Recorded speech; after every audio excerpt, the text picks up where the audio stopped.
In 2009, following the astounding success of the web series Charlie the Unicorn, Jason Steele released the first episode of Llamas with Hats, kicking off a series of 2-minute-long videos where two llamas, Carl and Paul, discuss the terrible acts that have been committed off-screen by Carl. And in 2009, it was the funniest shit I'd ever seen. The laughs aren't delivered by the shock or absurdity of the acts themselves, but rather by Carl's disingenuity. He is oblivious to morality, and his attitude towards them is so offhanded that he treats acts of terrorism like minor accidents. Carl's tendencies towards narcissistic psychopathy could easily make up the word count of my average video, but that wouldn't make for an interesting discussion. Instead, I'd like to take a look at the driving ambition of Carl, on what truly compels him to commit such heinous acts, and how that drive eventually crumbles to tragedy. Carl's plots are ones of terrible intent and astounding ingenuity. He seems to have limitless resources and a drive to do whatever terrible thing his mind can conjure. But the reasoning behind his actions are rarely focused on. The theory I'll be using for my argument isn't one centered on abnormal psychology, or a diagnosis in the DSM-5. I'll be using Jacques Lacan's theory of the mirror stage, a theory rooted on early childhood development, to explore the drives of this llama. Stories in TV, gaming, and literature are often goal-driven, where the ending is reached after some notable milestone, where obstacles and achievements are necessary to drive the plot forward. Spiderman aims to thwart Doc Ock, Heathcliff wants Catherine, and Link needs to save Hyrule. In these stories, there is an idealized version of the world or circumstance that, we hope, will be realized by the close of the story. Simple stories of the man climbing from the hole, or a fall from grace have merit. But my favourite stories are those muddled with personal complexity. Ones where the goals are merely the bones of the plot, and it's the drive of a character that holds weight, where their reason to be must be unpacked messily and unevenly.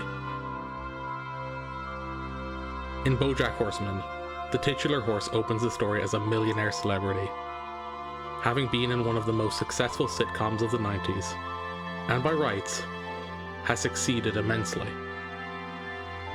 Over the course of 6 seasons, we see him take on projects and goals in a journey towards self-actualization that time and time again fail to make him happy. Even after the successful publication of his biography nails him his dream movie, he cannot find contentment. His ideal version of himself is always just that far out of reach. Bojack is consumed by the idea that there is something missing in his life, a void that can be filled with distractions and achievements that, he hopes, will complete him. There's an ideal version of Bojack that is ever out of reach. The goal of Bojack Horseman is not adoration or fame, it's the yearning of internal security. Citizen Kane, one of the most influential movies of all time, follows the same thread. Charles Foster Kane is one of the most successful men in America, building a news empire that provides wealth, political connections, and power. He has nearly any material thing that he could desire. But at the opening of the story, we see him on his deathbed. A recluse in his lavish mansion, he utters one word: Rosebud. The word is the name of his childhood sled. It's a symbol of his lost innocence tied to a traumatic memory. Charles Foster Kane, like Bojack, has achieved great, measurable success. But in his final moment, he longs for the security and certainty of childhood. The safety of his mother's arms, and their absence in adulthood, are the driving forces that catapults Kane to success, but also to the toxicity that enshrouds his life. Once again, there is a version of Charles Foster Kane that is impossible to grasp, changing him forever.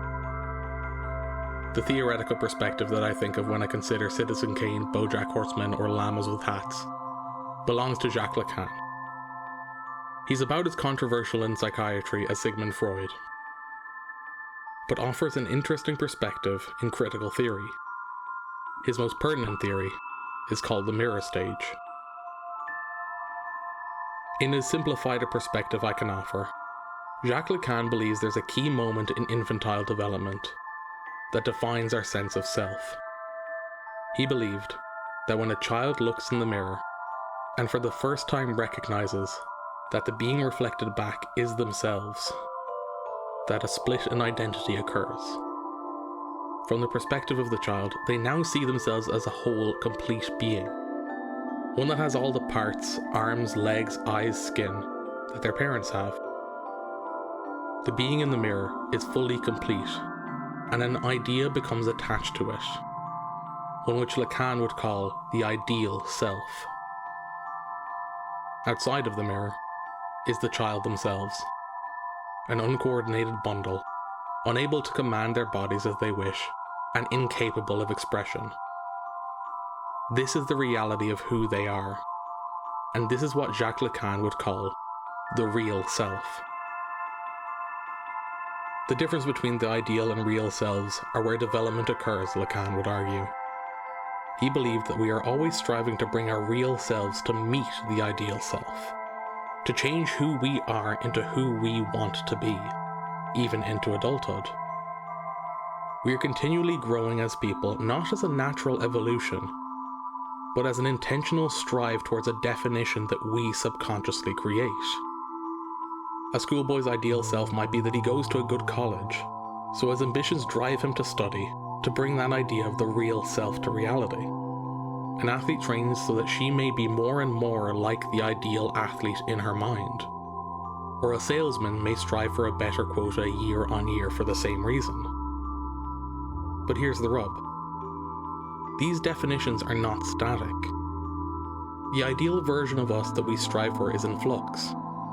The schoolboy may achieve his goal and go to college, but by the time he's there, the person he hopes to be has shifted. Now his goal is centered on romance and the hopes of building a family. The athlete can always break more records, and next year's quota can always be higher for the salesman. The journey from reality to idealism is one towards self-actualization, but it's a moving target. Charles Foster Kane's journey was one destined for failure, as his ideal self was not that of the media mogul or philanthropist. It was that of a happy child. Bojack's ideal self shifts every time he succeeds, but his own familial trauma bars him from ever finding true satisfaction. Our drives, and the drives of these characters, are always centered on growth, of achieving more, of closing the gap between who we are and who we could be. Carl from Llamas with Hats achieves strange and terrible things in the opening episodes. The first time we meet him, he confesses candidly to murdering a man and eating his hands. Paul, his roommate, I think, is naturally shocked. Carl is completely incredulous, and on a first watch it's uncertain whether Carl is mocking Paul or has truly no understanding of the morality of his actions. The following episodes see Carl sink a cruise ship, topple governments, and detonate a nuclear weapon to celebrate Paul's birthday, each worse than the last. The acts seem random and opportunistic, and we as the viewer may assume that Carl is simply a vehicle for the writer to deliver sardonic narcissistic wit. But in the discussion of the horrific acts committed, we see a few moments that give us insight into what I believe reflects Carl's ideal self. There's this one moment, seemingly innocuous, but grossly telling. You know what? Forget it. I'm not even shocked anymore. Oh, that's no fun. This has become the norm for you, Carl. I'll have to try harder next time. Please don't. I feel like I've been issued a challenge. Carl! It's too late now. You? I totally don't remember your name. The moment can be read as Carl simply trying to get one over on Paul, to show him that he is willing to do so much more.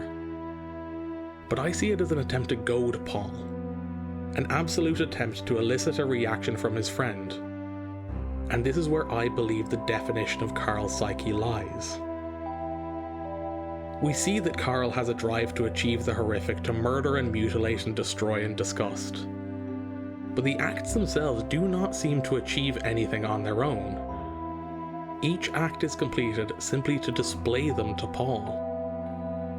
The body of the dead man in episode 1 could have been hidden or upsettingly consumed, but Carl left him out for Paul to find, because it is Paul that defines Carl's ideal self.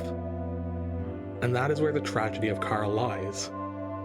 This is a llama that can achieve anything he desires, seemingly with impunity. But none of it matters, if it's not in relation to his friend. Charles Foster Kane's empire means nothing. It offers comfort but not satisfaction. His childhood sled is his last thought, and it seems as though his mansions, cars and luxuries are just dressings on the wounds inflicted by familial negligence. His ideal self was not truly defined by him. It was set by his mother's decision to exile him for his own good. Little did she know what that moment would create. Bojack Horseman's ambitions are in response to a resentment towards his parents. On a phone call following a great achievement, his mother strips the layers of psychological comfort he's crafted for himself, and tells him that despite his achievements, it is his family that will define his happiness. The families of these characters shift their development. Their ideal versions of themselves are defined not by Bojack or Kane, but by the people they've related themselves to. And the same is true for Carl. The moment that Carl states he's been issued a challenge could be seen as a joke, but it comes up again. Huh. What do you mean, huh? I think I was expecting worse. Worse? But this is totally fucked, bro. I know, but after last time with the nuke and the faces, it's just... Come on, look at this. How did I even do this? I don't understand how or why you do anything. Do you know what it feels like to be Carl right now? It hurts. Again, it seems like a joke, but when Paul leaves, it becomes evidently clear that the hands, blood pits, and meat dragons do not fulfill Carl. Not really.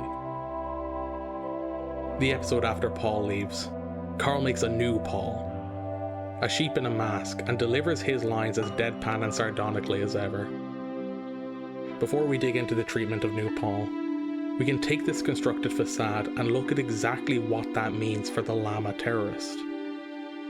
The mask is a clear reflection that Carl's acts of violence truly have no value. He needs an outlet to share his achievements. His ideal self is defined not through internalized value, but by external validation that comes from Paul. I would argue that when analysing Carl from a Lacanian perspective, we shouldn't consider Paul an antithesis to Carl, but rather look at Paul as the mirror. Carl uses Paul as a vehicle for defining his ideal self. Every movement he makes to actualize, to close the gap of his real self to the ideal, is through Paul's reactions. Carl, Kane, and Bojack all define the perfect version of who they are, by people and moments, making internal comfort tragically impossible. The importance of Paul's validation to Carl is manifested in the final 5 episodes, when Carl begins to hallucinate that the Paul mask is speaking to him. It encourages him that he must continue on his path of brutality. The voice of Paul is distorted and otherworldly. Carl is unsettled, but the voice of his friend is hypnotic to him. Once again, he has another entity to define himself by. During the early years of their friendship, Paul acted as a subconscious reflection of the ideal self for Carl. He himself was unaware of the importance his friend held in his identity. But the Paul mask is far more literal. Over and over it chides and compels Carl to complete his work, to do the horrific, to obliterate and sculpt the dead. The idea of Paul that transcends material form and lives in Carl's mind is so monumental that it removes the shackles of abstraction and begins to paint Carl's ideal with coarse literalism. And Carl does as Paul says, as he has always intended. He collects orphan meat, builds the meat dragons, consumes them, and reduces the world to cinders. The ideal self, defined by the warped concept of Paul, in all measurements has been achieved. But Carl is still not happy. His friend is gone. He sees his skeleton and his worldview buckles and crumbles like the fragmented cityscape. Everything Carl did, all of his terrible actions were done for the validation of this corpse. And now he is nothing. and there is nothing left to achieve. The work is done, but who was it for? Karl the Llama's tragedy is that he has achieved everything he's wanted. Jacques Lacan's theory, when transposed onto this man, would state that the journey from real to ideal self for him was marred by an inability to define Karl's self-worth internally. Karl was unable to form a version of himself that he wished to achieve. Everything he did was in relation to somebody else.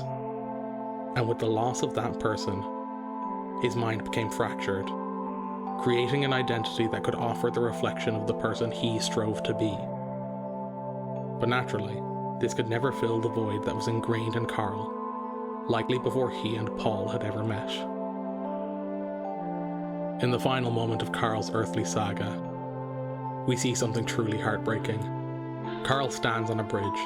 The fires of destruction have long since dwindled, and he looks out to the calm sea in a quiet world.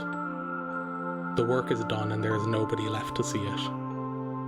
So Karl creates the validation he sought so much. He calls his own name. Over and over. Tears roll down his cheek as he hears his name, just like Paul used to say. There is nobody to share this moment and the mask is gone. Karl, with nothing left, must fabricate a final moment for himself. The facade of validation is all that accompanies him as he falls to the waters and relinquishes the last breath of this world. Karl dies yearning for the mirror, to see in him a version of himself that was better. Jacques Lacan believes that this feeling of yearning is what drives us. But the importance is that the yearning comes from within us, not from family, society, begrudging friends, or a broken mind. It's important to know that the version of you that graces dreams and vision boards will perhaps remain there. Kane and Bojack illustrate the horrible lives that can be wrought from discomfort in who you are. But Karl, the violent and destructive llama, shows that getting everything you want can be a terrible thing.